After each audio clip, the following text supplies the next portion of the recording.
നാട്ടിൽ പോയി കഴിഞ്ഞാൽ പിറ്റേന്ന് എനിക്ക് കാഞ്ഞങ്ങാട് പോകണം. അതെന്താണെന്ന് എനിക്ക് ഇപ്പോഴും അറിയില്ല. എപ്പോൾ പോയാലും ഞാൻ കാഞ്ഞങ്ങാട് പോകും കേട്ടോ.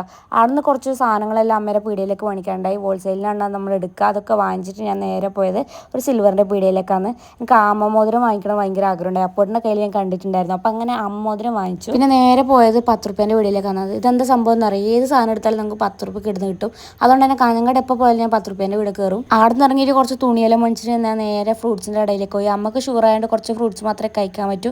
അപ്പോൾ അതൊക്കെ വാങ്ങിച്ചിട്ട് ഞാൻ നേരെ പിന്നെ പോയത് എനിക്ക് ഫുഡ് കഴിക്കാണ്ട്. നല്ല വിശക്കുന്നുണ്ടായി. ഫുഡിൻ്റെ സാധനമെല്ലാം എനിക്ക് മറന്നുപോയി വീഡിയോ എടുക്കുകയാണ് തിന്നുന്ന ആർത്തിയിൽ. അപ്പോൾ ജ്യൂസിൻ്റെ സാധനം മാത്രമേ കാണിക്കാനുള്ളൂ. അവിടെ നിന്ന് പിന്നെ അമ്മക്കുമായിട്ടുള്ള ഫുഡ് പാഴ്സലും മേടിച്ചിട്ട് ഞാൻ നേരെ ബസ് സ്റ്റാൻഡിലേക്ക് പോയിട്ടാ. ഏത് ബസ്സാണ് ഇപ്പോൾ ഉണ്ടാവില്ലെന്ന് എനിക്കറിയില്ല. അങ്ങനെ ഏതോ ഒരു ബസ്സിൽ ഞാൻ കയറി. നാട്ടിലേക്കുള്ള ബസ് തന്നെ എന്തായാലും. ബസ് ഇറങ്ങിയപ്പോൾ ഏട്ടൻ പറഞ്ഞു എനിക്ക് ചിക്കൻ വേണം. അതുകൊണ്ട് ചിക്കൻ മേടിക്കാൻ വേണ്ടിയിട്ട് അവിടെ വെയിറ്റ് ആക്കി നിന്നു. കൊച്ചിക്ക് ഇന്നലെ തിരിച്ചു കൊണ്ടുകൊണ്ട് അമ്മ എനിക്ക് എന്തെല്ലോ ആക്കി തരുന്നുണ്ട്. ചായ വന്നപ്പാട് വന്നു. പിന്നെ നല്ല പെഴുത്ത് ചക്ക ഉണ്ടായിരുന്നു. ഇനി വരുമ്പോഴത്തേക്ക് അത് കിട്ടൂല.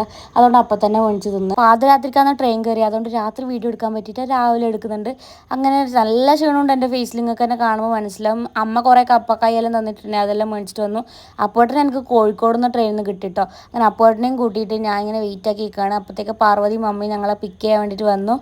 കാറിൽ കയറിയപ്പോൾ തൊട്ട് അപ്പോഴേട്ടും പറയാൻ തുടങ്ങി വിശക്കുന്നു. അങ്ങനെ ഞങ്ങൾ നേരെ ഫുഡ് കഴിക്കാൻ പോയി. അപ്പോഴത്തേക്ക് ആടെയുണ്ട് നല്ല മുല്ലപ്പൂ കൂത്തിട്ട്. അങ്ങനെ പാർവതിക്ക് കുറച്ച് മുല്ലപ്പൂ ഒക്കെ പറിച്ചു കൊടുത്തപ്പോൾ അവൾ ഐ ലവ് യു ഒക്കെ പറഞ്ഞിട്ടുണ്ട്. അവളാണെങ്കിൽ എന്നെ കണ്ട ഹാപ്പിയാണോ മുല്ലപ്പൂ കിട്ടിയ ഹാപ്പിയാണോ എന്ന് അറിയില്ല. ഭയങ്കര ഹാപ്പിയിലായിരുന്നു. ഞങ്ങൾ അവിടുന്ന് മസാല ദോശയൊക്കെ കഴിച്ചിട്ട് നേരെ വീട്ടിലേക്ക് പോകുമ്പോഴത്തേക്ക് നല്ല ചെമ്മീൻ കണ്ട് അവിടുന്ന് ചെമ്മീനും വാങ്ങിച്ചു.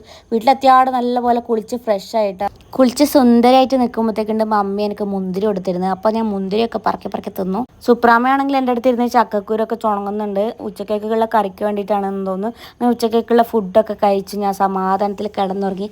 അപ്പോൾ ഇത്രേ ഉള്ളൂ. Okay bye guys.